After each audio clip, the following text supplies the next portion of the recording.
One day, Frank stopped taking me to the apartamento.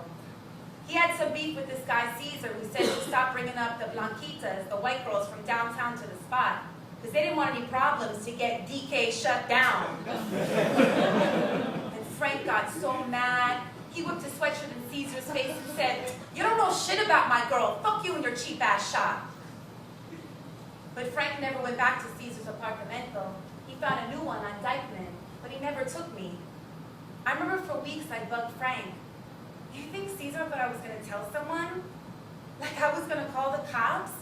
Like I betrayed the apartamento mafia? Frank didn't want to discuss it anymore. Monyo, why are you stressing that shit? Stop thinking about that motherfucker before I get heated and crack that hick in his fucking mouth. But I couldn't stop thinking about Caesar.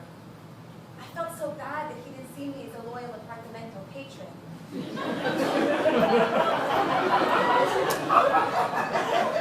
was a potential betrayer, a spy. I was a Blanquita, and even being Frank's girl could not change that status.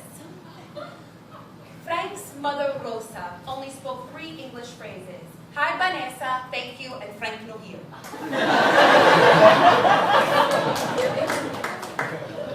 Every Saturday night, Rosa would sit on her yellow velour couch and watch this Spanish TV show I found oddly fascinating called Sábado Gigante.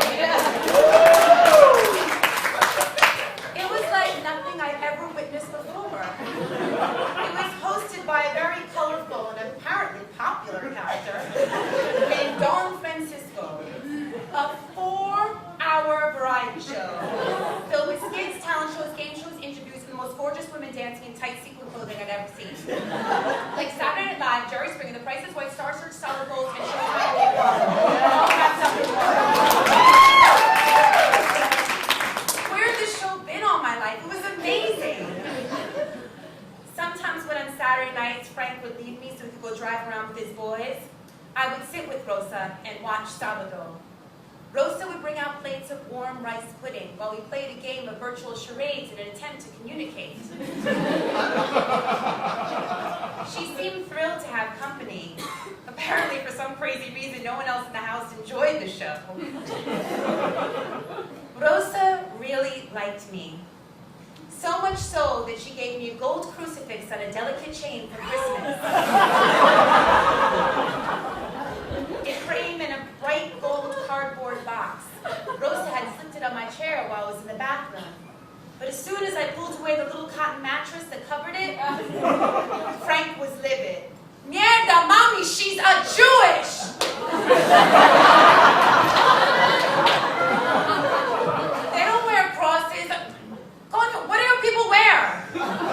I stammered, well, sometimes a Jewish star. See, mommy, a Jewish star. Frank snatched the box and placed it on my rubber placemat.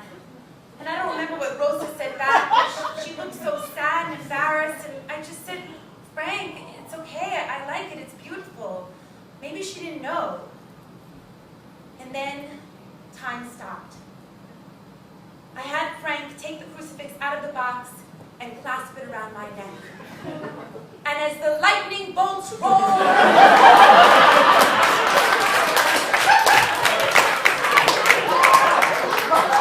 Rosa just beamed.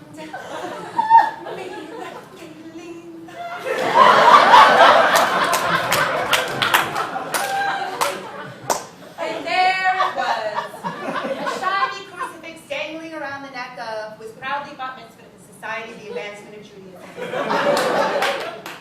Standing in the mirror in Rosa's powder blue bathroom, it wasn't that bad. I mean, it didn't have Jesus himself on it, no head of thorns, no wrists or nails, no naked body, just a simple feminine gold cross. And I wore it everywhere. I wore it outside with the sun beaming down on my collarbone. I wore it to the bodega and ordered bacon, egg, and cheese.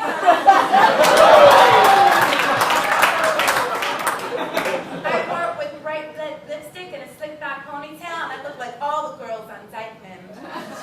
I wore it to the Hunter dance with Frank Frank, and he had a big, thick rope chain with a cross on it that used to scare my mother. But now we look like such the cutie crucifix couple.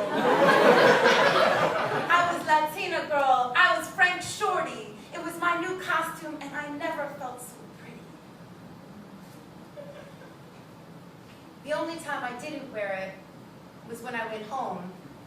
I would religiously, discreetly remove it when Frank hit the windy 96th Street bend off the Henry Hudson. Winter came, and it seemed like Frank spent more and more Saturday nights driving around with the boys. And then, after 4 months of regularly watching Sábado Gigante with my crucifix and Rosa, the inevitable happened. I began to understand Spanish. This became unfortunately apparent when I heard Frank on the phone with his boy Oscar telling him they were going to go pick up Damaris and her girls so they could all go to Copa. "You fucking asshole," I screamed. Frank looked confused, scared. "You can't understand me." "I've been home watching Sábado Gigante with your mother every Saturday night, you fucking idiot. What did you think would happen?"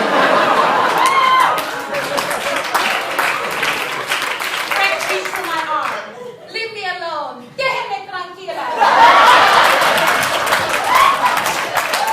my God, I was practically fluent. All those hours with Rosa and Don Francisco and rocking around in my costume in the Heights had paid off. I eventually broke up with Frank at a McDonald's on 168th Street.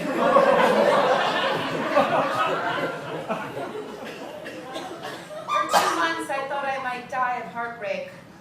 Rosa took it just as bad. Turns out for 6 months she told every girl that called the house, "Frank no here." She even told me to tell Frank I could come over and watch Sábado with her whenever I wanted. I was tempted. I missed Rosa's rice pudding and Don Francisco's booming voice. It wasn't the same watching it by myself on 88th Street. I took off my crucifix and put it in that private drawer every girl has, alongside condoms, cigarettes, and a naked picture of myself I had taken back from Frank. I'm sure that's sacrilegious, but it felt like it should be there, amongst things my mother shouldn't find.